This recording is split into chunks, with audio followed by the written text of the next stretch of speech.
Reka dushimire Imana cyane ikomeje kubana natwe, izina rye rihabwa icyubahiro. Dushimire cyane abakomeje kudukurikira babanye natwe, izina ry'Imana rihimbazwe kandi namwe baha umugisha. Rero reka dusenge maze dukomeze.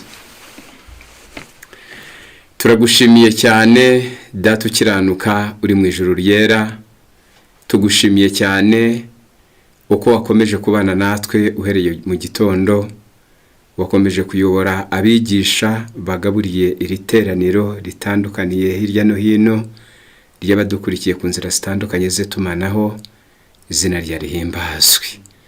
Data wera, tuguhaye ikaze hagati yacu kugira ngo muri iki cyigisho giheruka ukomeze kutuyobora, ukomeze kugura imitima y'abadukurikiye, kandi natwe abavuga umwuka wera tuyobore, tubigusabye mu izina ry'Umwami wacu Yesu Kristo, amen. Reka twongere tubaramutse mu izina rya Yesu. Uwiteka bahire mwese aho muherereye. Dushimiye Imana yakomeje kubana natwe, kubakomeje kudukurikira. Iki ni icyigisho cya kane ari nacyo gisoza gahunda y'uyu munsi. Twatangiye mu gitondo twiga icyigisho cy'ubukristo, twakurikije icyigisho cy'ubuhanuzi, tukurikije icyigisho cy'umuryango mwiza n'amagara mazima. Twishimiye ko mukomeje kunguka kandi mwakomeje kubigaragaza. Imana ibaha umugisha. Igihe tugiye gufatanya nk'uko umuyobozi w'amaterana bivuze, nitwa Kayogera Robert. Tukaba tugiye kwigira hamwe icyigisho giheruka gahunda y'uyu munsi. Icyigisho tugiye kwiga amasezerano abiri, isezerano ry'ubuntu n'isezerano ry'amategeko. Ibyo nibyo tugiye kwiga mu buryo burambuye. Isezerano ry'ubuntu n'isezerano ry'amategeko. Muri iki cyigisho turaza kurebera hamwe aya masezerano atandukana ate, yuzuzanya ate cyangwa atandukana ate.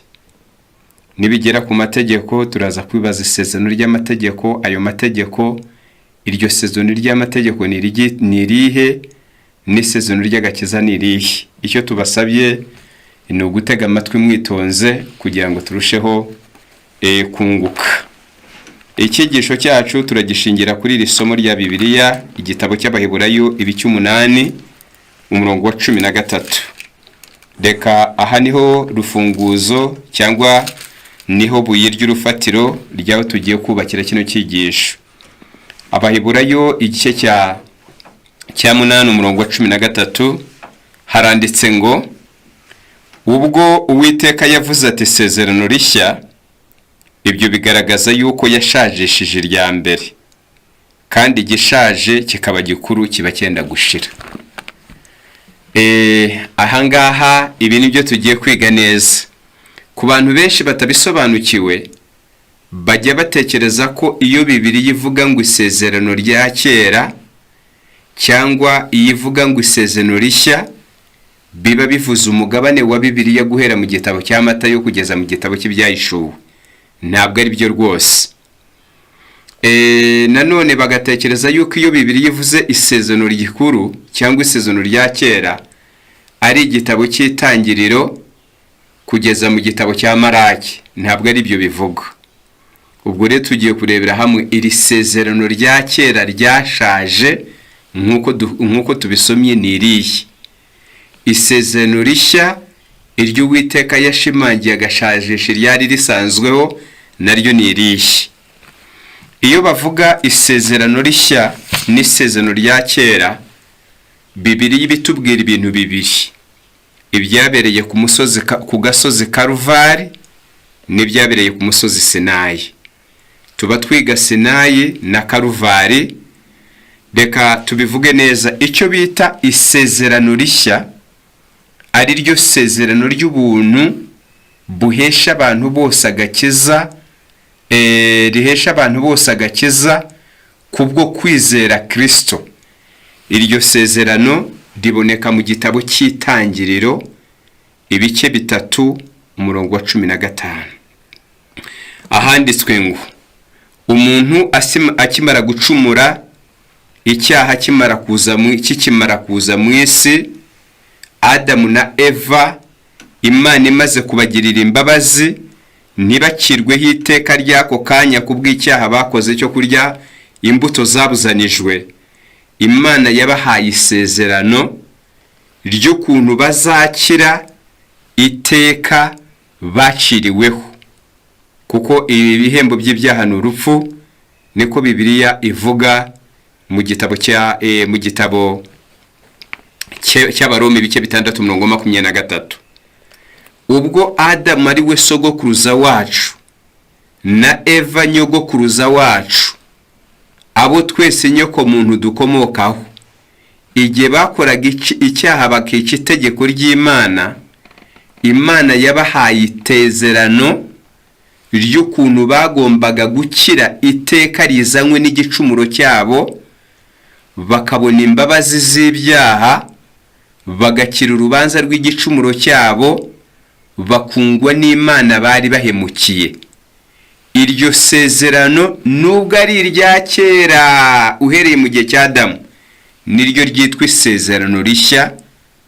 Mutega amatwi cyane, ndaza kugera ku mpamvu ryitwa isezerano rishya. Ariko tutaragera ku mpamvu ryitwa isezerano rishya, reka tubanze turisome ubwaryo turimenye. Haranditse ngo, nzashyira urwango hagati yawe n'uyu mugore no hagati y'urubyaro rwawe n'urwe, ruzagukomeretsa umutwe nawe uzarukomeretsa agatsitsino. Aya magambo Uwiteka yabwiye Eva ntabwo harimo iteka rikiriwe ku nzoka ari we Satani gusa, ahubwo harimo isezerano ry'agakiza, isezerano ry'ukuntu imbabazi z'igicumuro cy'abantu zizaboneka, isezerano ry'ukuntu umunyabyaha watandukanye n'Imana kubw'igicumuro cye akaba ari munsi yo gukirwaho iteka bitewe n'icyaha cye, ukazakurwaho urwo rubanza rw'igicumuro cye. Muri aya magambo ngo nzashyira urwango hagati yawe n'uyu mugore, iri ni iteka ryakiriwe ku nzoka ariyo Satani. Imana yari isezeraniye urubyaro rw'umugore ruvugwa, urubyaro rw'umugore ruvugwa rwagombaga kuzamena inzoka umutwe, ni Yesu Kristo wagombaga kubyarwa n'umugore, nk'uko byanditswe mu gitabo cy'Abagalatiya ibice 4:4. Yesu Kristo umwana w'Imana wahozeho uhereye ku kuremwa kw'isi, igihe cyagombaga kugera akiyambura ubumana bwe, akambara ubumuntu, akageragezwa nk'abantu, agatsinda ibishuko byose bya Satani, agahakaba ku isi ntakora icyaha, nyuma yo gukiranuka imbere y'Imana no kumvira amategeko yose y'Imana no kuba ku isi anesheje ibishuko bya Satani, none akazagerekwaho ibyaha by'abari mu isi kubw'urukundo Imana yakunze abari mu isi, uwutarigeze akora icyaha na kimwe, uwutarigeze acumura na rimwe mu buzima, uwufite ubugingo bungana n'ubw'Imana, ariko wagombaga kwiyambura ubumana bwe akiyambika umubiri wa kimuntu, akawugeragerezwamo, ariko akarenga akaba umukiranutsi. Yagombaga kurenga inyiturano y'ubukiranutsi bwe, ahubwo ikaba urupfu rwo kubambwa ku musaraba, kugira ngo urupfu rwe aruhinduze ubusa ufite ubutware bw'urupfu ari we Satani, umaze igitambo cye giheshe bene muntu kubabarirwa. Iryo niryo ryitwa isezerano rya mbere, iryo niryo ryitwa isezerano ry'ubuntu, niryo ryitwa isezerano ry'agakiza kabonerwa muri Kristo Yesu, ariko abanyabyaha n'abakira ako gakiza bose bagaheshejwe no kwizera.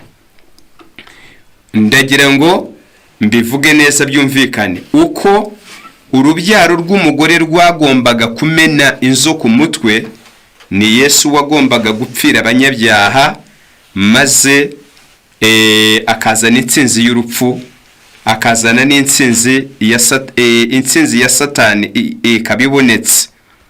Igitabo cy'Abaheburayo ibice 2 ku murongo wa 10 nicyo ndi bwiyambaze kugira ngo abaduteza amatwi basobanukirwe neza n'ibyo mvuga. Igitabo cy'Abaheburayo ibice 2 turasoma umurongo wa 10 tugeze ku wa 12. Haranditse ngo kuko byari bikwiriye ko Imana byose byaremewe ikabibeshaho, iyobora abana benshi mu bwiza, itunganishije rwose umugaba w'agakiza kabo kubabazwa, kuko uweza n'abezwa bose bakomotse kuri imwe. Nicyo gituma adakorwa n'isoni zo kubita bene se, nk'uko byanditswe ngo nzabwira bene data izina ryawe, nzabwira bene data izina ryawe, nzakuririmbira ishimwe hagati y'iteraniro. Umurongo wa 14. Nuko rero nk'uko abana bahuje umubiri n'amaraso, niko nawe ubwe yahuje ibyo nabo, kugira ngo urupfu rwe aruhinduze ubusa ufite ubutware bw'urupfu ari we Satani, abone uko abatura bahoze mu bubata bwo gutinya urupfu mu kubaho kwabo kose. Kandi rero tuzi yuko atari abamarayika yatabaye, keretse urubyaro rwa Aburahamu. Nguko uko urupfu rwa Yesu rwagombaga kumena umutwe w'inzoka, maze abanyabyaha twari dukwiriye gucirwaho iteka, tukemerwa imbere y'Imana kubwo kwizera urupfu Yesu yadupfiriye n'urukundo Imana yadukunze imudutangira, mbega tugatura Imana ibyo Yesu yakoze mu cyimbo cy'ibyo tutakoze, tugatura Imana kubwo kwizera ibyo Yesu yakiranutse mu cyimbo cy'ibyo twakiraniwe, tukabona imbabazi dutyo. Iryo niryo ryitwa isezerano ry'ubuntu. Iri sezerano niryo ryatanzwe mbere na mbere. Abakiranutsi bose babayeho, uhereye kuri Adamu, kuri Abeli, ugakomeza kuri Seti na Enoki n'abandi bakiranutsi benshi ba Nowa n'abandi kugeza kuri Yosefu, bizeye bapfuye bizera Imana, bemerwa n'Imana, amazina yabo yanditswe mu gitabo cy'ubugingo, ariko babiheshejwe no kwizera Yesu Kristo wari utaraza ngo apfe, ariko biringira yuko mu gihe gikwiriye azaza agapfira bari mu isi, urupfu rwe rugahindura ubusa ufite ubutware bw'urupfu ari we Satani. Iryo niryo ryitwa isezerano ry'agakiza cyangwa isezerano ry'ubuntu. Ndagira ngo iri sezerano ryahawe Eva, nako ryahawe Adamu muri Edeni ubwo inzoka yakirwagaho iteka, ni naryo Imana yavuguruye irisubiramo mu yindi mvugo ubwo yahamagaraga Aburahamu. Imana yamusubiyemo iri sezerano nk'uko byanditswe mu gitabo cy'Itangiriro ibice 22, turasoma umurongo wa 18. Itangiriro 22 umurongo wa 18, Imana yabwiye Aburahamu iti, kandi mu rubyaro rwawe nimwe amahanga yose azaherwa umugisha, nimwo amahanga yose azaherwa umugisha. Aya magambo asobanuye iki? Ubwo Imana yabwiraga Aburahamu ngo mu rubyaro rwawe nimwe amahanga azabwera umugisha, uru rubyaro yavugaga ni rumwe Imana yabwiye Adamu muri Edeni. Uru rubyaro ruvugwa hano ni Yesu Kristo. Aburahamu aya magambo yarayamenye, asobanukirwa icyo Imana ivuze, ubwo Imana yamubwiraga ngo mu rubyaro rwawe nimwe amahanga azaherwa umugisha. Iri sezerano yarifashe ko ari isezerano ry'ubuntu, agakiza kabonerwa ku buntu. Aburahamu yizera ko azabyara, ariko mu bo azabyara hakazakomokamo Kristo, uriya mwana w'Imana wari warasezeranywe uhereye mu Edeni. yuko igihe kizaza akambara umubiri nk'uw'abantu, akavuka nk'umuntu, akishyiraho ibyaha by'abantu, agapfira abantu, akazuka kugira ngo dutsindishirizwe. Ibyo mu mvugo ngufi Aburahamu yabwiwe ngo mu rubyaro rwawe, yahise yumva ko ari Imana ivuze, arabyizera. Uko nawe yizera ko azabona imbabazi z'ibyaha kubwo kwizera Yesu. Uko kwizera niko kwatumye Aburahamu yitwa abarwa gukiranuka, akitwa inshuti y'Imana. Utarasobanukirwa ibi, uwumva bitumvikana, twabihamya dusomye igitabo cy'Abagalatiya ibice 3 umurongo wa 16. Turimo kwiga amasezerano abiri, isezerano ry'ubuntu n'isezerano ry'amategeko. Nimureke tubanze dutinde ku cyo bita isezerano ry'ubuntu. Burya ubuntu, isezerano ry'ubuntu ntabwo ribonetse ejo bundi Karuvari aho Yesu apfiriye, oya, ahubwo uhereye mu ntango y'ibihe, ari ba Aburahamu, ari abakiranutsi bose ba Seti, ba Enoki na ba Adamu, kugeza kuri Yosefu, nabo burya bari mu isezerano rishya nk'uko ndibuze kubisobanura.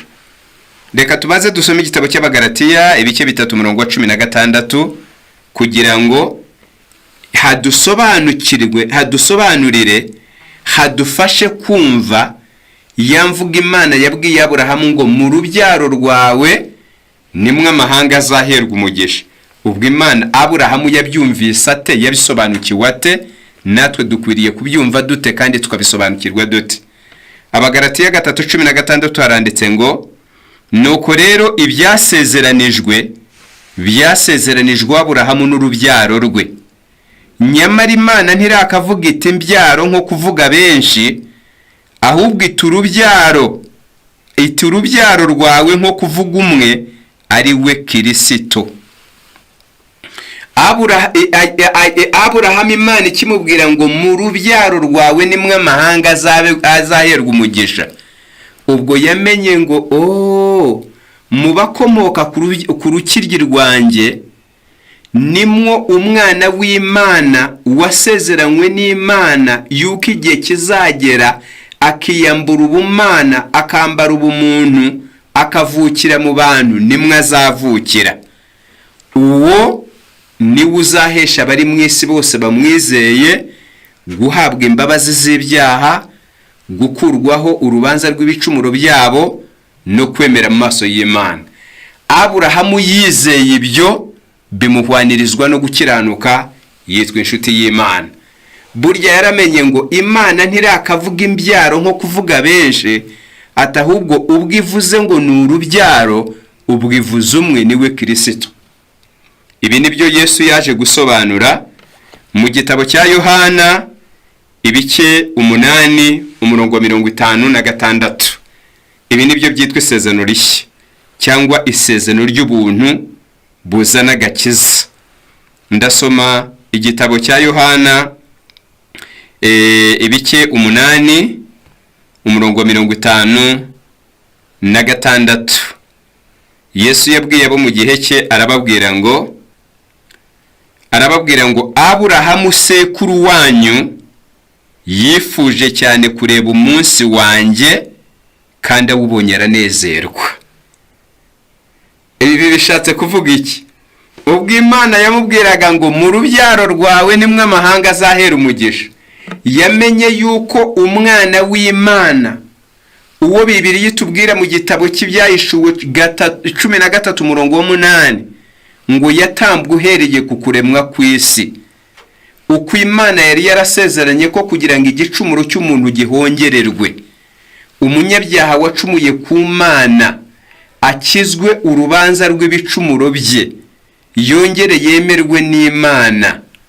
Umwana w'Imana yagombaga kuzamanuka akava mu ijuru, yiyambuye ubumana bwe, akavukira mu bantu, akabyarwa n'umugore. Nuko Aburahamu abwiye ngo mu rubyaro rwawe nimwe amahanga azaberwa umugisha, amenya yuko umwana w'Imana wasezeranye kuzamanuka mu ijuru azavukira mu rubyaro rwe, akavuka nk'uko abantu bavuka, akazacungura abari mu isi.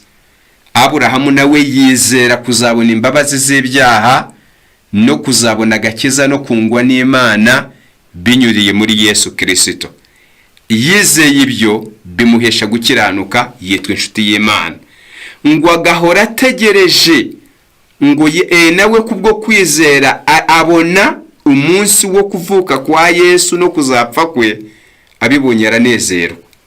Ibyo nibyo Yesu yavuze muri Yohana, abadafite amaso yizera, abatazi ubutumwa bwiza.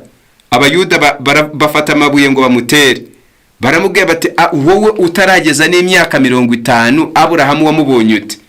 Yesu ati nukuri ndababwira ko Aburahamu ataravuka ndiho. Icyo nshatse hano rero ko muzirikana ni iri jambo rivuga ngo sekuru wanyu Aburahamu yabonye iby'umunsi wanjye, awubonye aranezerwa. Burya ni iryo sezerano Aburahamu yagendeyeho. Noneho kugira ngo twihute kandi musobanukirwe, abakiranutsi bose babayeho mu gihe cyo twita isezerano rya kera, nubwo atari ko biri.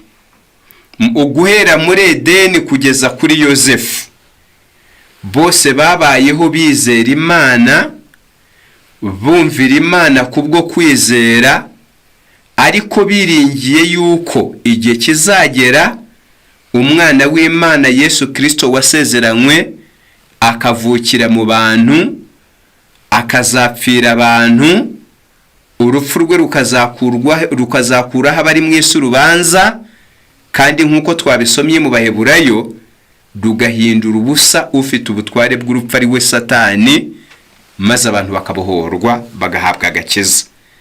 Abizeye ibyo bose, abakiranutsi bose bakera babaye hari uko bizera, ubwo nabo baboneye agakiza muri iri sezerano rishya, muri iri sezerano ry'ubuntu bubonerwa muri Kristo Yesu.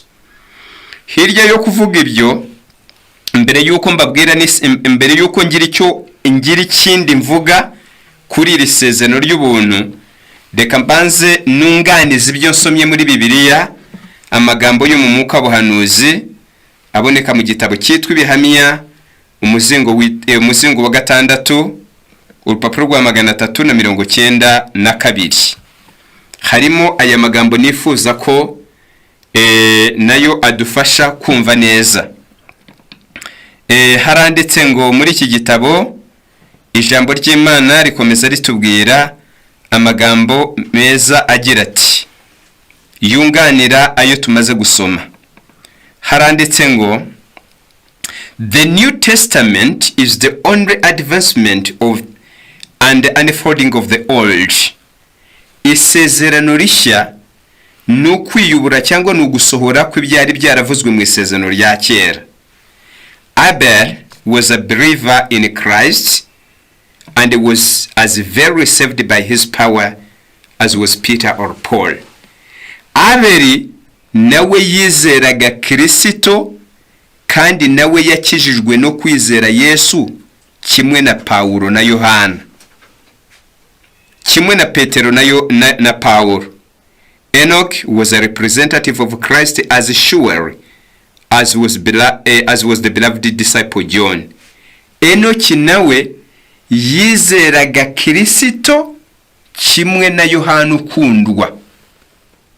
Ibi ni ukubabwira ko isezerano ry'ubuntu, isezerano ry'agakiza kabonekera muri Kristo Yesu, ntabwo ryatangiye gukora ejo bundi Yesu apfuye ku musaraba, ahubwo na mbere yaho uhereye muri Edeni, ababonye agakiza ko bose bakaboneye muri iryo sezerano.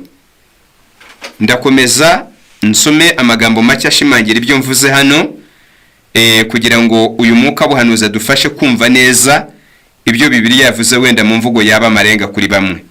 Hakomeza hagira hati,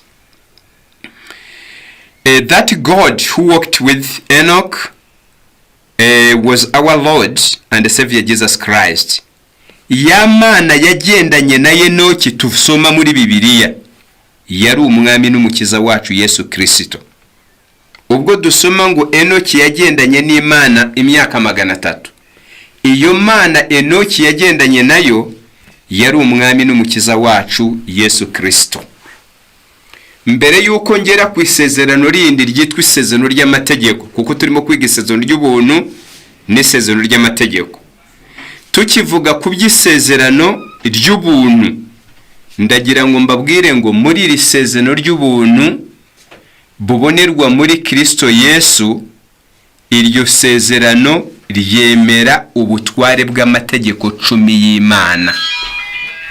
Abantu benshi bajya bitiranya amategeko 10 bakayitiranya n'andi mategeko avugwa muri Bibiliya yo mu isezerano rya kera, ku buryo iyo tuvuze ngo Uwiteka yashajishije isezerano rikuru, ngo uwo Uwiteka yavuze ngo isezerano rishya, bigaragara ko yasajishije irya mbere kandi igishaje kikaba gikuru kiba cyenda gushira.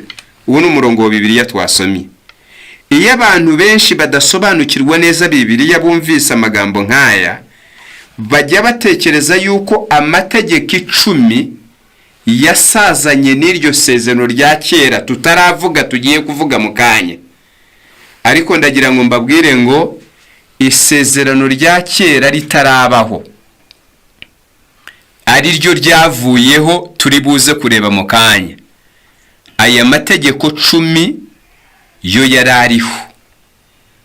Aya mategeko 10 yanditswe mu gitabo cyo Kuva ibice 20 yo yarariho, isezerano rya kera ritaraza.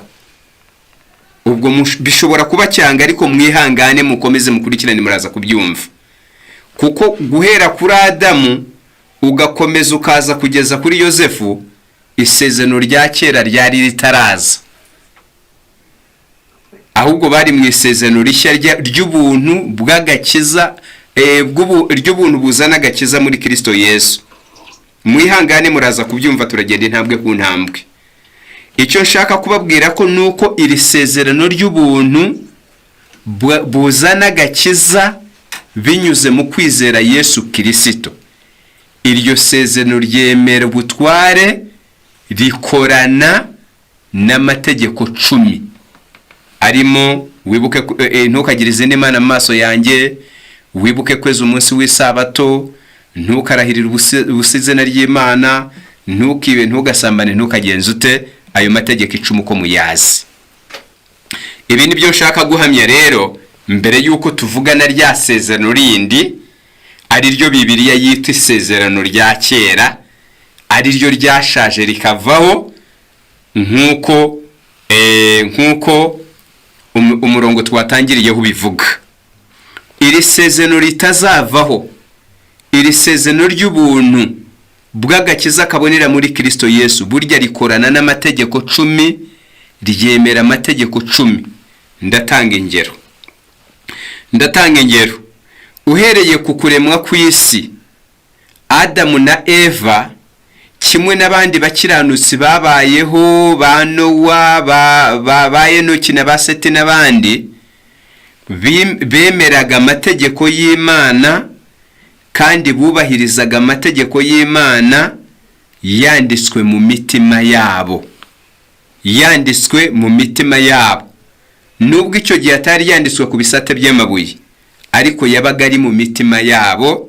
Ayo mategeko akabayobora, niyo yari urugero rwo gukiranuka bagenderaho, bagashobozwa kuyagenderamo kubwo kwizera Yesu. Ndasoma ibihamye ibyo ngibyo. Igitabo cy'Itangiriro ibice 26 umurongo wa 5 haduhamiriza yuko isezerano ry'ubuntu rikorana n'amategeko 10. Itangiriro 26 umurongo wa 5 haranditse ngo, kuko Aburahamu yanyumviraga akitondera ibyo namwihanangirije n'ibyo nategetse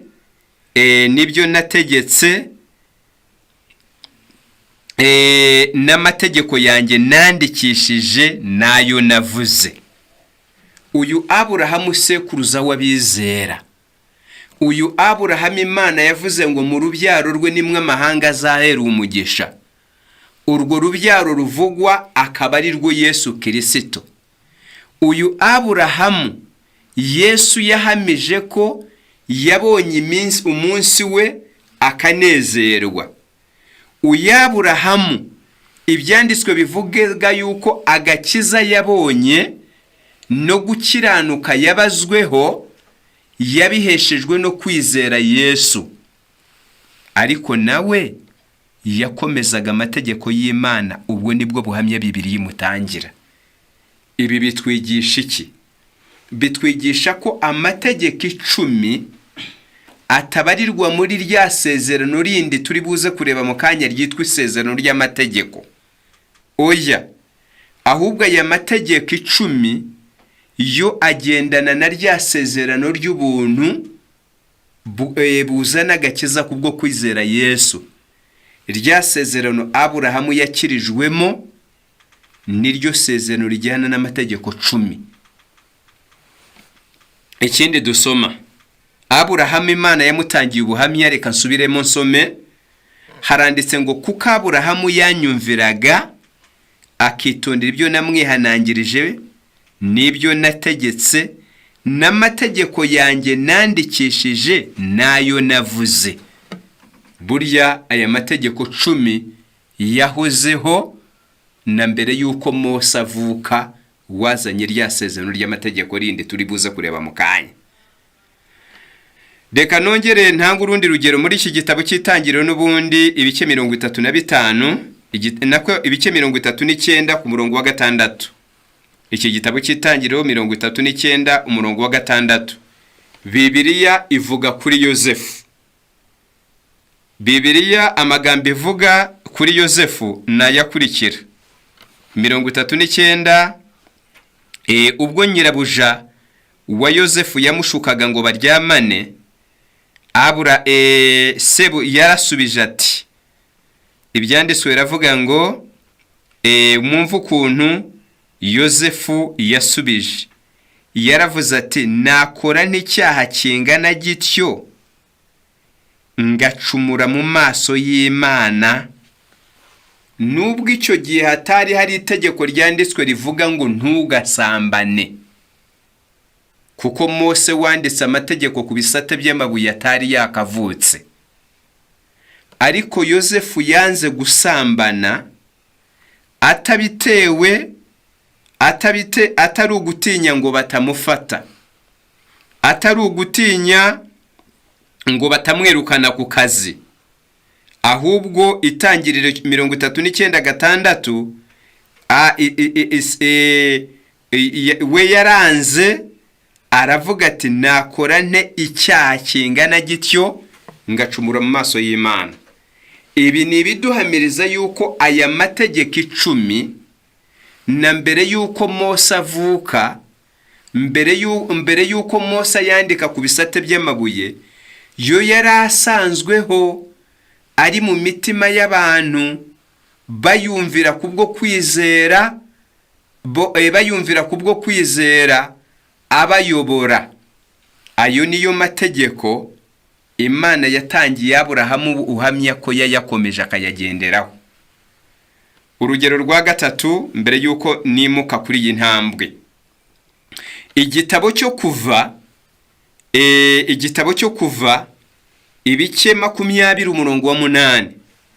Ubwo Imana yatangaga ya mategeko noneho 10 Mose yagaruye ku bisate by'amabuye, yaravuze ngo wibuke kweza umunsi w'isabato.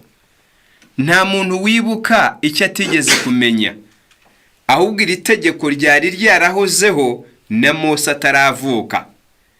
Ndetse Abisirayeli bakimara kuva mu Egiputa bataragera ku musozi Sinayi aho amategeko yatangiwe, iyo nkuru yanditswe mu Kuva igice cya 16 umurongo wa 23. Ubwo Imana yatangiraga guha Abisirayeli manu yo kurya, yarategetse ngo bazajya batoragura ibibahagije uwo munsi, nibigera ku munsi wa 6 nibigera ku munsi wa 6 bagombaga gutoragura izikubye kabiri, kuko ku munsi wa karindwi ari wo sabato manu zitagombaga kumanuka. Uwiteka arababwira ati ku munsi wa gatandatu rero muteke ibyo mushaka guteka, mwotsa ibyo mwotsa, kuko ku munsi wa karindwi nta murimo uzakorwa. Icyo gihe ubwo Uwiteka yabwiraga Abisirayeli ayo magambo, bari bataragera kuri Sinayi. Amategeko 10 yanditswe ku bisate by'amabuye yari ataratangwa, ariko kwera ku munsi w'isabato kwari kuriho. Ibi nibyo biduhamiriza abakundwa ko mu isezerano ry'agakiza Imana yahaye Aburahamu, Imana yahaye Adamu, abakiranutsi bose bo mu gihe cya kera bakarigenderamo, ryubahirizaga ubutware bw'amategeko 10. Ntabwo amategeko 10 ari muri iri sezerano rindi rya kera ryitwa isezerano rya Mose. Noneho reka tuvuge ku by'isezerano rya kabiri naryo, ariryo ryitwa isezerano ry'amategeko, ari naryo ryavuyeho nk'uko ibyanditswe bivuga. Iryo sezerano ry'amategeko rero, iryo sezerano ry'amategeko Bibiliya irivugaho muri aya magambo. Ndasoma n'ubundi igitabo cy'Abagalatiya ibice 3, noneho turasoma umurongo wa 17. Noneho tuze no kwibaza impamvu iri ryaje nyuma kubira iki ryiswe rya kera, kandi rya rindi ry'agakiza, rya rindi ry'ubuntu bubonerwa muri Kristo ryaribanjirije rikitwa rishya, byatewe n'iki? Dusome Bibiliya igitabo cy'Abagalatiya ibice 3, noneho turasoma umurongo wa 17. Ndagira ngo mukurikirane neza ko turimo kwiga amasezerano abiri, isezerano ry'ubuntu n'isezerano ry'amategeko. Mwibuke ko icyigisho cyacu cyubakiye ku Baheburayo igice cya 8 umurongo wa 13, ngo ubwo Uwiteka yavuze ngo isezerano rishya, biragaragara yuko yashajishije irya mbere, kandi igishaje kikaba gikuru kiba cyenda gushira. Noneho rero iri sezerano rikuru Bibiliya ivuga ko ryashaje, Bibiliya ivuga ko ryashize ni irihe? 3 Abagalatiya umurongo wa 17 haranditse ngo ibyo mvuga ni ibi: nuko isezerano Imana yasezeranije mbere ritakuweho n'amategeko yaje hashize imyaka 430, ngo ryice cyangwa avuguruze uwarisezeranije. Kuko iyo umurage uva mu mategeko uba utakivuye mu byasezeranijwe, ariko dore Imana yawuhaye Aburahamu iwumusezeranije. None se amategeko yazanywe n'iki?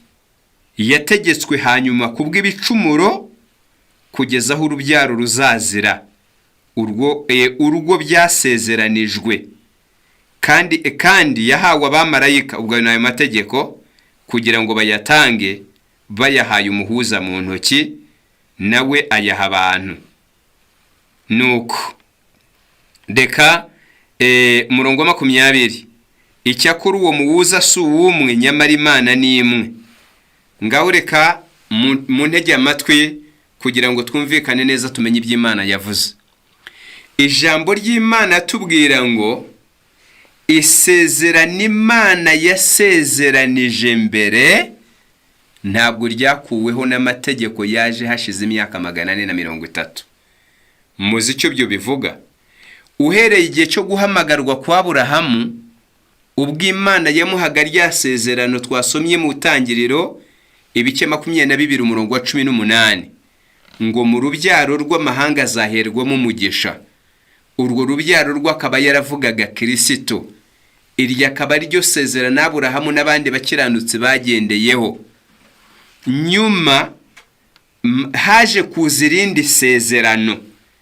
Iryo sezerano ryaje niryo ryitwa isezerano ry'amategeko, niryo ryitwa isezerano ya Mose. noneho ariko Pawulo akavuga ngo ibyo Mose yazanye ari ryo sezerano ry'amategeko ntabwo ryakuyeho iry'Imana yasezeranije mbere iri sezerano Aburahamu cyangwa ngo rivuguruze iyo warisezeranije. Iryo rya Mose ryo rimeze rite? Nirihe? Turasoma igitabo cy'Abaheburayo ibice 9, turasoma umurongo wa 19 tugeze ku 21. Noneho hano ni naho turi busobanure neza, mwumve ngo icyo bita isezerano ry'amategeko ni igiki.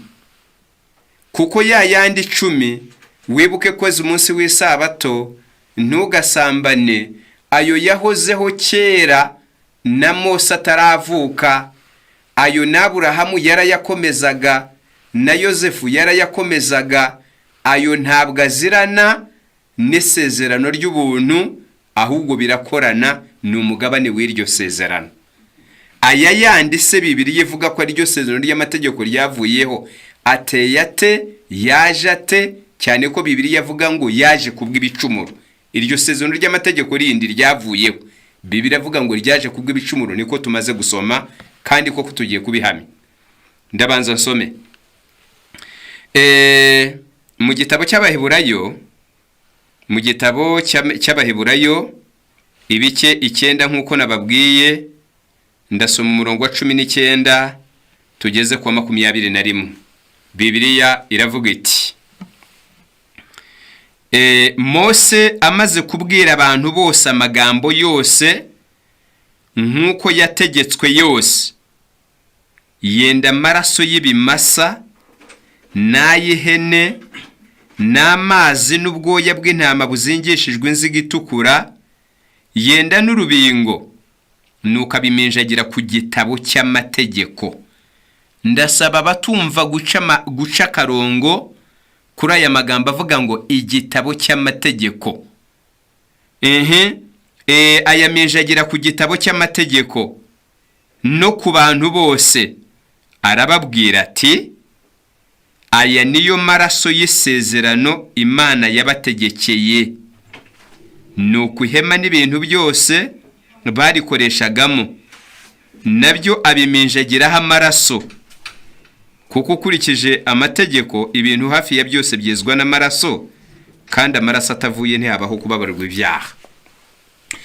Mose, ndeka mvuge nti, abana b'Isirayeli bitewe n'imyaka 430 bamaze mu buretwa bw'Egiputa no gukoreshwa gahato n'ababakoreshaga, bakabategeka gusenga nk'uko basenga, ntibabahe uburenganzira bwo kubahiriza amategeko y'Imana, iby'Imana byaragiye bibahanagurikamo. Bimaze kubahanagurikamo, ya mategeko yahoze mu mitima y'abasenga, bakumvira Imana, amategeko y'Imana yanditswe mu mitima yabo, byose bisa nkaho bisibye mu bwenge bwabo. Ibyo byatumye Mose ubwo yabavanaga mu Egiputa, Imana yongera kubaha amategeko, ariko noneho yanditswe, yandi 10 yahoze mu mitima y'abantu iyandika ku gisate cy'amabuye.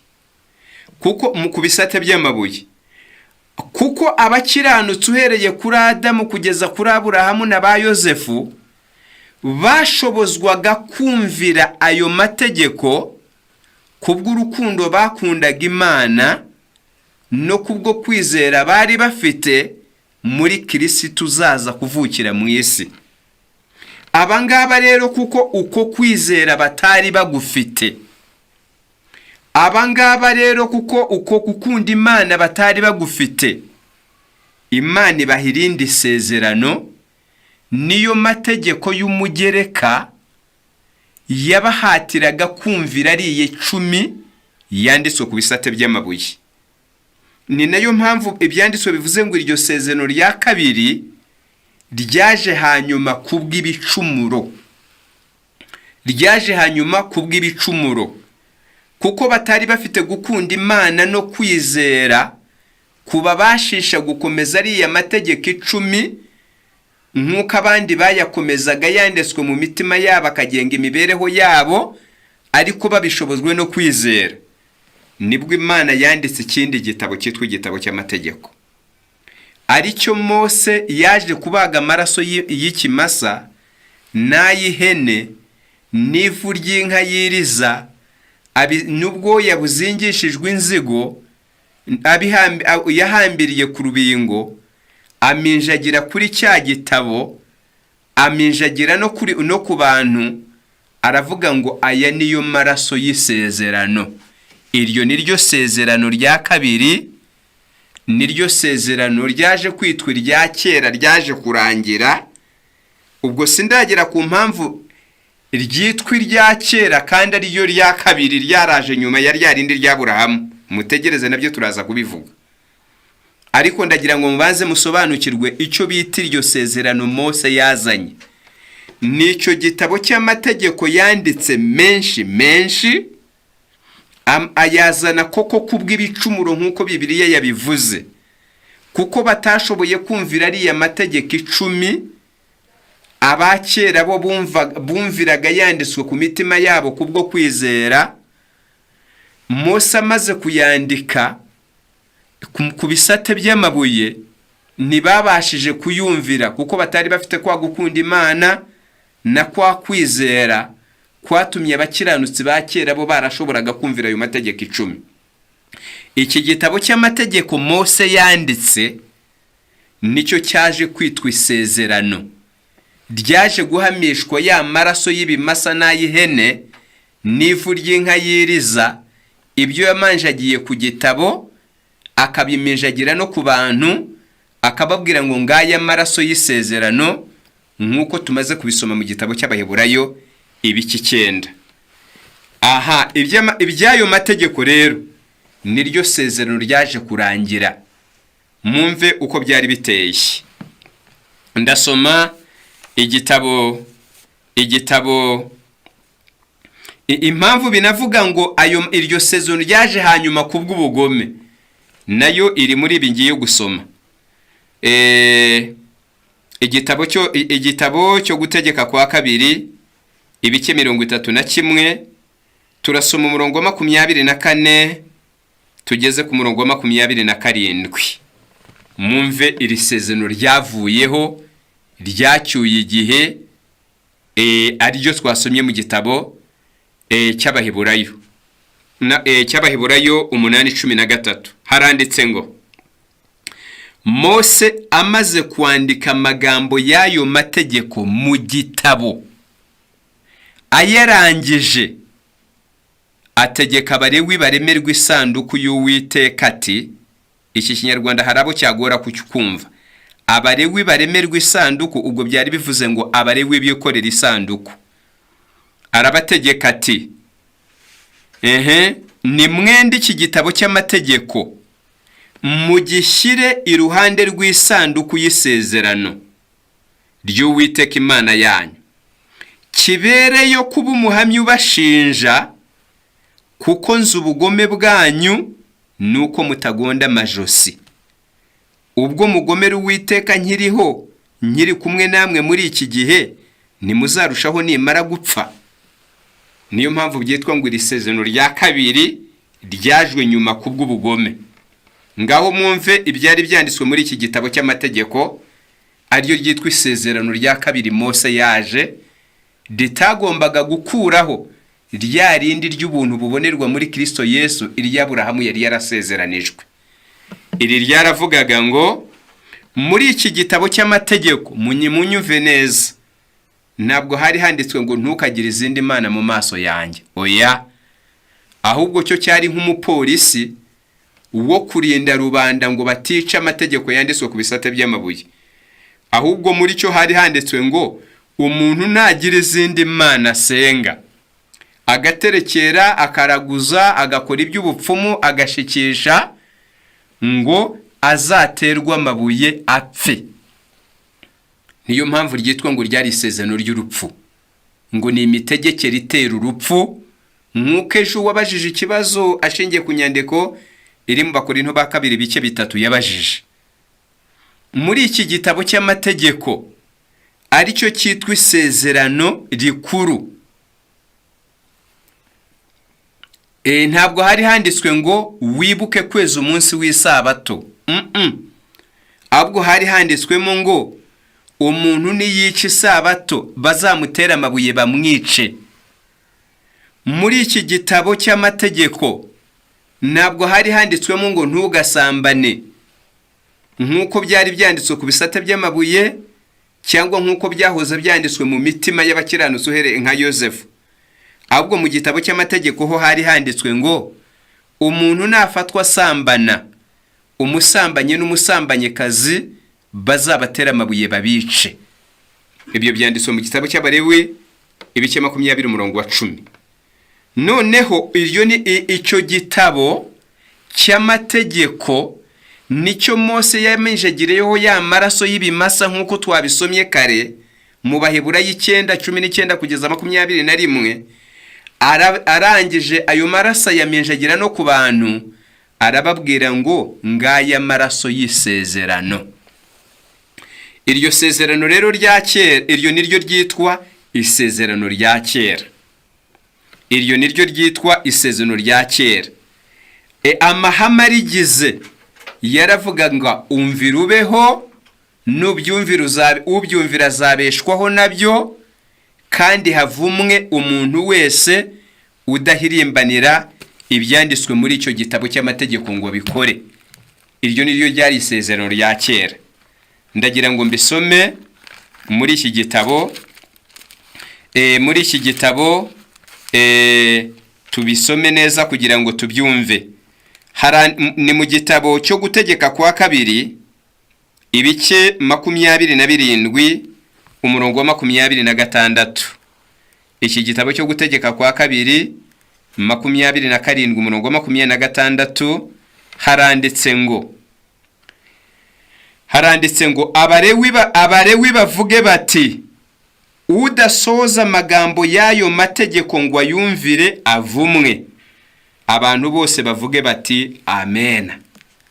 Ubwo rero icyo bita isezerano ry'amategeko ryari isezerano rya umvira ubeho, ryari isezerano ry'agakiza umuntu aheshwa n'imihati ye kubwo kumvira ibyategetswe n'amategeko.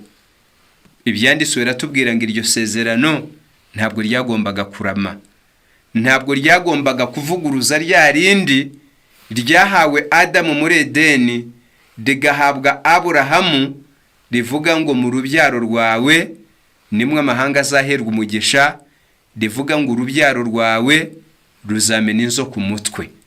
Burya iri ya mbere niryo ryitwa isezerano ry'agakiza, niryo ryahozeho na mbere.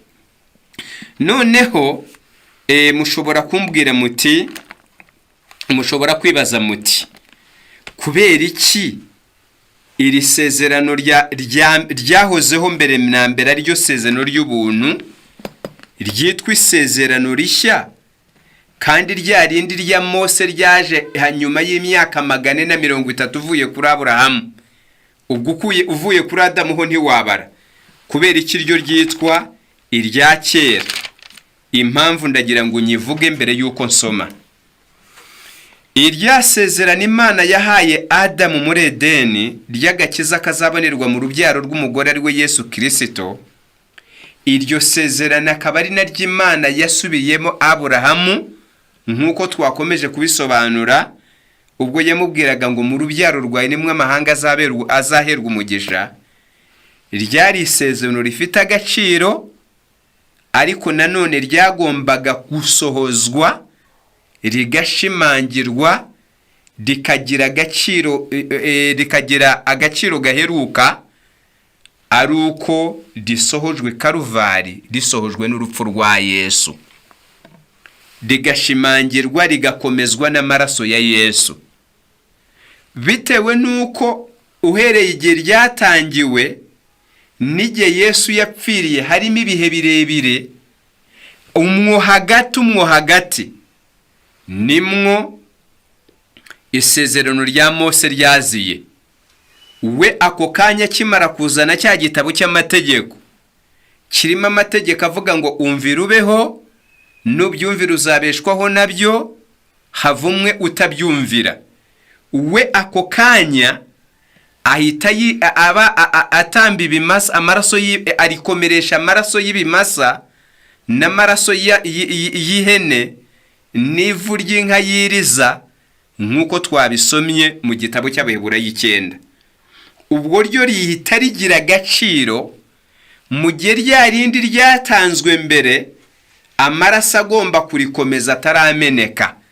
Niyo mpamvu ryitwa irya kera nubwo ari ryo ryatanzwe nyuma, bitewe nuko amaraso yarikomeje yamenetse mbere y'amaraso ya Yesu, ariyo yakomeje rya rindi rya mbere ryari ryarahawe Aburahamu.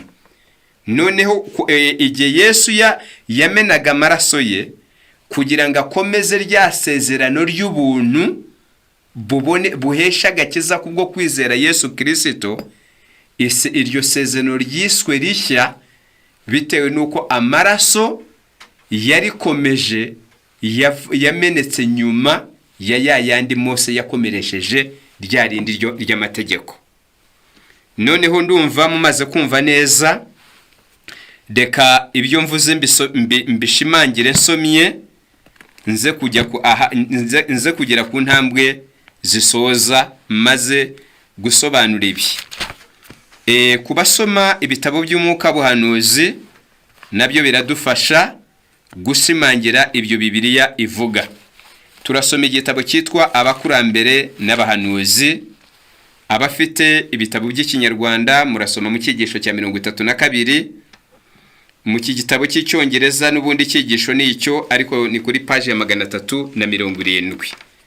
Ndasaba ko mutega amatwi tukumva tugasobanukirwa, kuko twagambiriye ku gusobanukirwa isezerano ry'amategeko n'isezerano ry'ubuntu.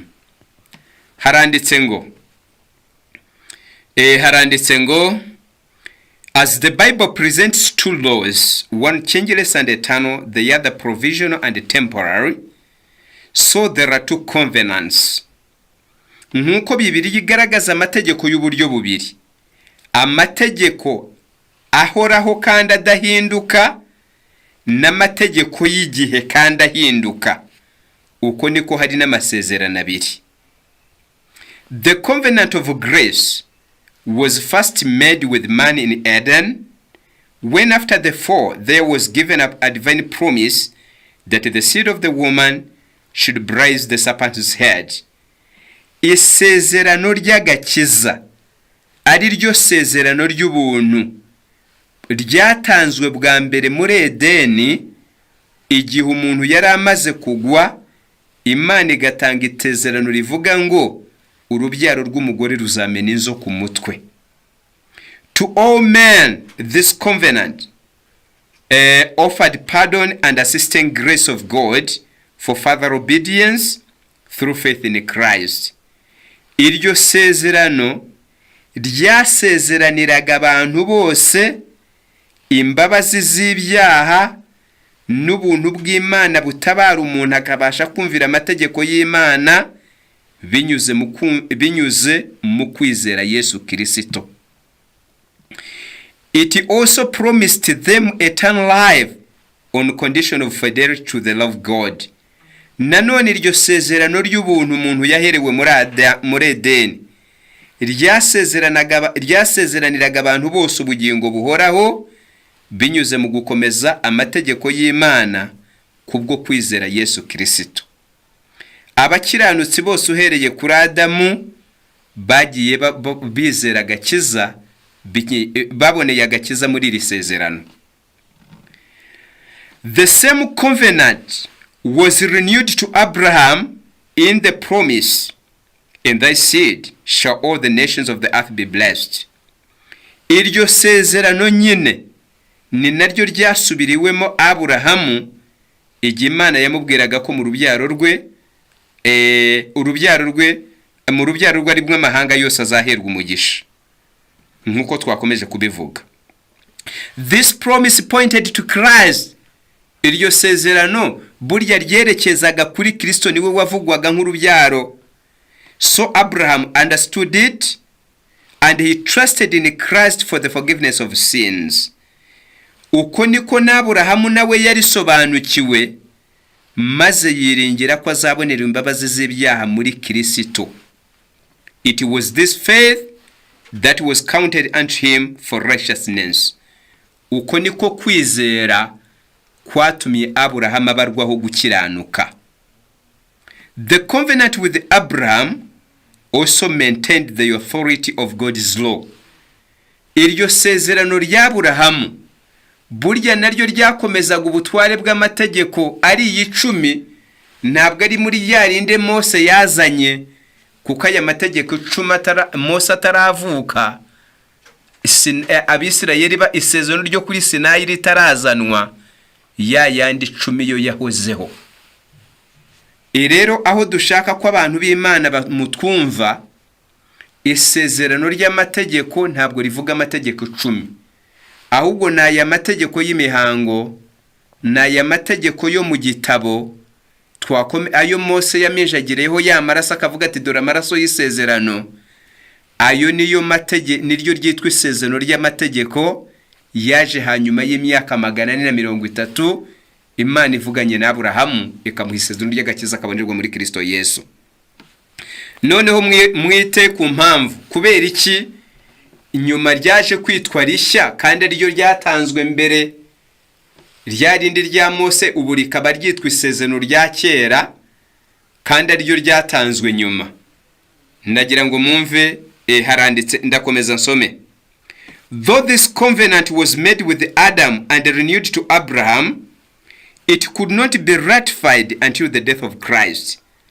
Nubwo iri sezerano ryahawe Adam rikongera gusubirirwamo Aburahamu, ntabwo ryagombaga gukomezwa Yesu atarapfa.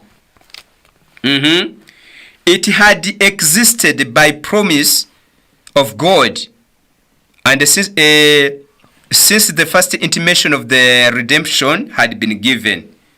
Kugeza ubwo ryari riho nk'isezerano gusa ariko ritarashimangirwa. It had been accepted by faith. N'abantu b'Imana bari bararyakiriye kubwo kwizera. Yet when ratified by Christ, it is called the new covenant. Ariko rimaze gukomezwa n'amaraso ya Kristo, ubwo ryitwa isezerano rishya. The law of God was the basis of this covenant. Iri sezerano rishya ryo muri Kristo burya urufatiro rwaryo na amategeko, ntabwo ritandukana na ya mategeko 10, ahubwo ryunze ubumwe n'ayo mategeko. Another compact called in the scripture the Old Covenant was formed between God and the children of Israel at Sinai. Undi mugabane mu byanditswe witwa isezerano rya kera ni wa wundi ni rya rindi Imana yagiranye n'abana b'Isirayeli kuri Sinayi, and was then ratified by the blood of the sacrifice. Ako kanya rihera ko rikomezwa n'amaraso y'ibitambo. The Abrahamic covenant was ratified by the blood of Christ. Ariko isezerano rya Aburahamu ryo ryakomejwe n'amaraso ya Kristo. It is called the second or the new covenant because the blood by which it was sealed was shed after the blood of the first covenant. Noneho iri sezerano rya Aburahamu, iri sezerano ry'agakiza kabonekerwa muri Kristo, aryo ryitwa isezerano ry'ubuntu, ryitwa isezerano rishya bitewe nuko amaraso yarikomeje yamenetse nyuma yo kuba yayandi yakomeze rya Mose yaramaze kumeneka. Noneho reka mu minota mike dusigaranye mvuge ku tuntu dushobora gutera urujijo abatwumva. Aya mategeko avugwa ryitwa isezerano ry'amategeko akomezwa kuvugwa mu gitabo cy'ibyanditswe ngo ntabwo twakijijwe n'amategeko, nako mu gitabo cy'Abefeso n'icy'Abagalatiya ngo ntabwo twakijijwe n'amategeko ahubwo twakijijwe n'ubuntu. Uko niko kuri. Twakijijwe n'ubuntu, ntabwo twakijijwe n'amategeko. Ariko abenshi bajya bumva ukuri kw'ayo magambo bakagira ngo amategeko 10 yavuyeho, bakagira ngo isabato yavuyeho. Isabato kimwe n'andi mategeko 10 byabayeho mbere y'uko Mose avuka, ntabwo bibarwa mu mategeko ya Mose. Ntabwo bibarwa mu mategeko ya Mose. Kuko Yosefu yanze gusambana Mose ataravuka. Kuko ntugasambane yahoze yanditswe mu mitima y'abakiranutsi. Icya kabiri, isabato bataragera kuri Sinayi aho Mose yatangiye yaherewe amategeko. Kwera ku isabato Abisirayeli bari barakwibukijwe kera, n'igihe Imana yatangaga manu ibategeka ko ku isabato itazagigwa, ndetse babuza kugira icyo bakora ku isabato. Ayo mategeko 10 yahozeho kera, nibyo dushaka yuko abantu b'Imana babimenya. Amategeko yavuyeho akabambwa ku musaraba n'amaraso ya Yesu, nk'uko byanditswe mu gitabo cy'Abefeso 2:14. Ni ya mategeko yari yanditswe mu gitabo, nk'uko mwabyumvise dusoma mu gitabo cyo gutegeka kwa 2. Aya mategeko y'imihango cyangwa ceremonial laws niyo yemereraga ngo uwakwiciye nawe umwicire, nawe umwice, uwagukomerekeje nawe umukomeretse, ngo ijisho rihorwe irindi, iryinyo rihorerwe irindi, ubugingo buhorerwe ubundi. Iryo sezerano rero ntabwo ryagombaga gukorana n'irya Yesu wavuze ngo umuntu nagukubita urushyi mu musaya umwe uzamuhindukiriza undi. Wavuze ngo umuntu naguhata kujya mu gikingi kimwe uzamujyane no mu kindi. Kuko ayo masezerano yombi atagombaga gukorana. Niyo mpamvu byanditswe ngo ubwo Yiteka yavuze ngo isezerano rishya yashajishije irya mbere, kandi igishaje kikaba gikuru kiba cyenda gushira.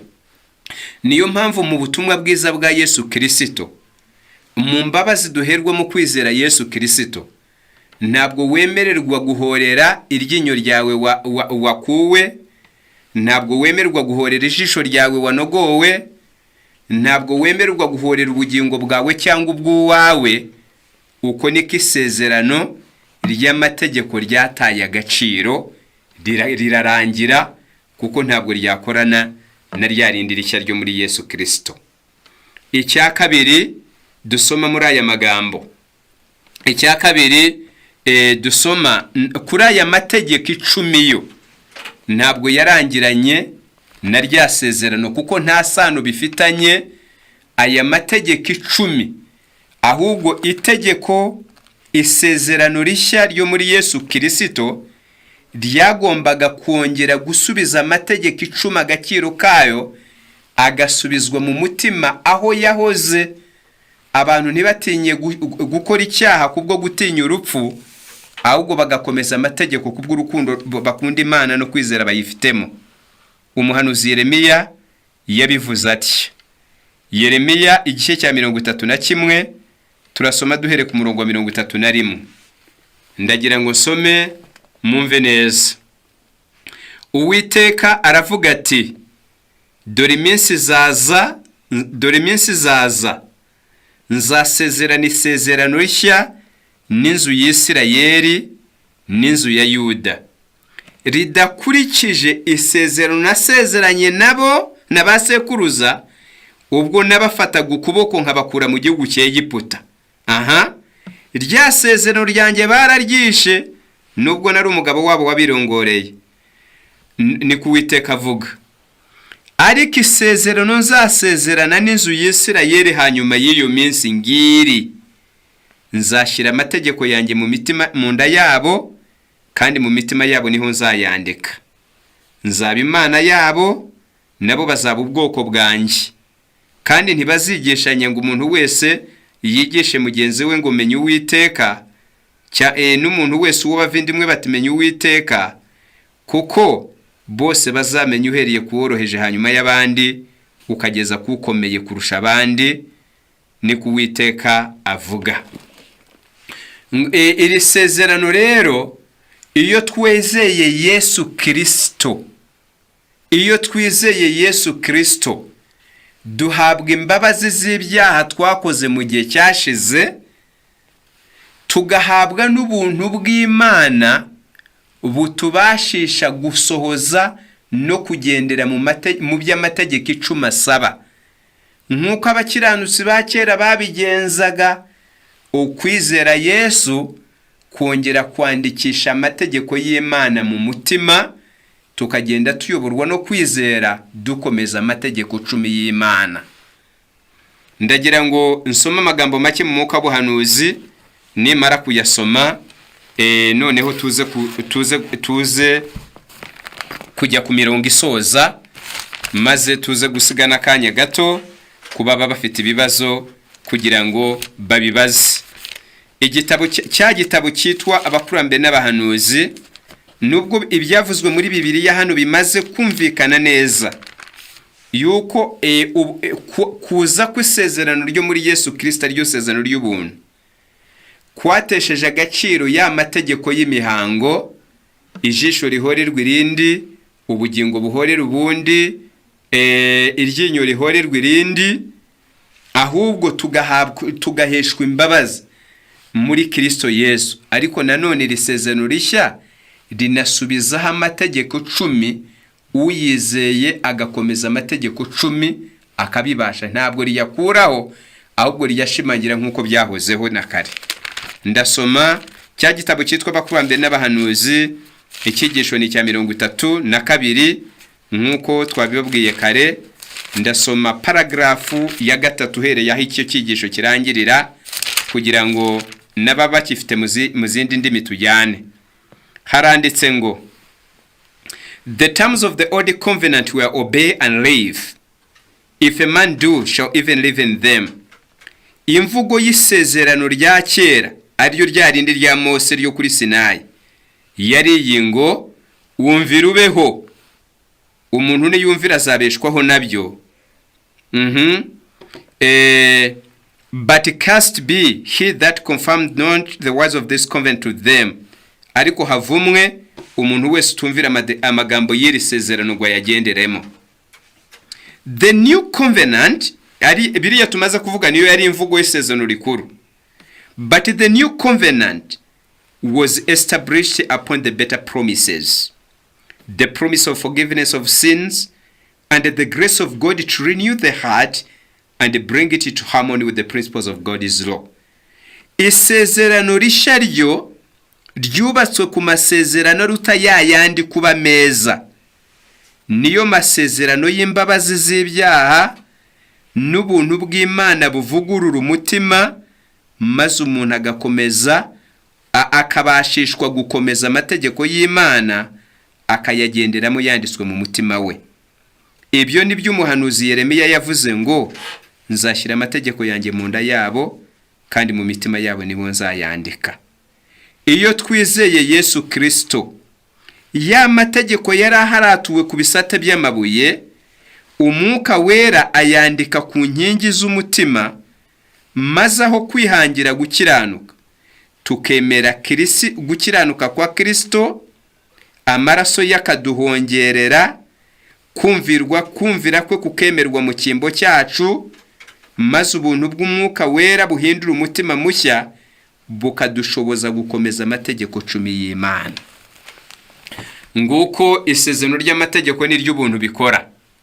Ryarindi yandi y'amategeko ya Mose y'imihango yakiriweho iteka, yararangiye. Ariko amategeko 10 cyane ko abayahakana n'abayitiranya n'abayavuyeho baba bashaka gukura muri mwe ry'Isabato. Ariko ibyanditswe yatubwira ngo isezerano ryo muri Yesu Kristo ryagombaga kugarura ya mategeko 10 aho yahoze mu mutima, abantu bakayakomeza babihosheshejwe n'ubuntu bw'Umwuka Wera ubwo uwizeye Yesu Kristo wese ahabwa kubwo kwizera, ntabuherwe kugira ngo yice ya mategeko cyangwa aba yabohoweho, ahubwo akayaherwa kugira ngo amubashishe kugenda mu by'amategeko asaba kuko kubwo kwizera. Reka tugane ku musozo tubabwira ngo isezerano rishya ryo muri Yesu Kristo rishimangira agaciro k'amategeko. Yohana wanditse igitabo cy'ibyahishuwe, yanditse hashize imyaka irenga 50 Yesu apfuye, azutse, azamutse mu ijuru. Ariko nyuma y'iyo myaka irenga 50 Yesu azamutse mu ijuru, Yohana wanditse igitabo cy'ibyahishuwe yavuze ko abakomeza amategeko bahirwa, nawe yashimangiye uko biri ngombwa gukomeza amategeko. Ni muri aya magambo aboneka mu gitabo cy'ibyahishuwe, ni muri aya magambo aboneka mu gitabo cy'ibyahishuwe ibice 22 umurongo wa 14. Uyu ni Yohana nubwo yanditse hashize imyaka irenga 50, yaravuze ngo hahirwa abamesera ibishura byabo kugira ngo bemererwe kwegera igiti cy'ubugingo, hahirwa abakomeza amategeko. Ubwo rero bana b'Imana, twagize ngo tujye tugira kwizera kutagira kwibeshya. Isezerano ry'ubuntu koko niryo turimo, ubuntu bwa Kristo koko nibwo bwadukijije, ariko ntabwo bwadukijije kugira ngo tubone uburenganzira bwo gukandagira amategeko 10, ahubwo bwakuyeho ka gahato k'itegeko ryavugaga ngo usambana atera amabuye. Ibyo bituma Yesu aravuga ati no, usambana ntagaterwa amabuye, ahubwo kubwo kwizera ahabwa ubuntu butuma atazongera gusambana. Yesu yabishohoje neza muri Yohana 8, ayo nkuru mbararikira kumva kugira ngo dusoze.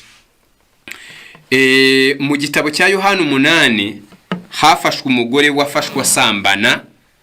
Ya mategeko ya Mose yo mu gitabo, ariyo mategeko y'isezerano ryarangiye, yavugaga ngo umusambanyi n'umusambanyikazi baterwa amabuye. Bamuzaniye Yesu, Yesu aravuga ati utaracumura abari umutera ibuye, ava hadatewe amabuye. Ubwo Yesu yaratesheje agaciro itegeko rivuga ngo umusambanyi n'umusambanyikazi batera amabuye, ariko aravuga ngo ugenda ntuzongere gukora icyaha. Ubwo yari yerereje rya rindi rivuga ngo ntugasambane. Niko bimeze no kwitorore no kwitegeko rivuga ngo wibuke kweza umunsi w'isabato. Rya sezerano ryo mu gitabo ryaravugaga ngo wice isabato aterwa amabuye, byabayeho kenshi. Yesu aravuga ngo uwice isabato ntaterwa amabuye, ariko uyica akamubwira ngo genda ntuzongere gukora icyaha. Nguko uko amategeko 10 atandukanye n'amategeko y'imihango, nguko uko isezerano y'ubuntu bwo muri Kristo Yesu ryuzuzanya n'amategeko 10, kandi nguko uko ya mategeko y'imihango ayo yaje nyuma kubw'ubugome nk'uko twabisomye yarangiye, akuriraho ibya mbere gukomeza ibya kabiri. Imana y'amahoro ibaho umugisha mwese abumva mu izina rya Yesu. Amen.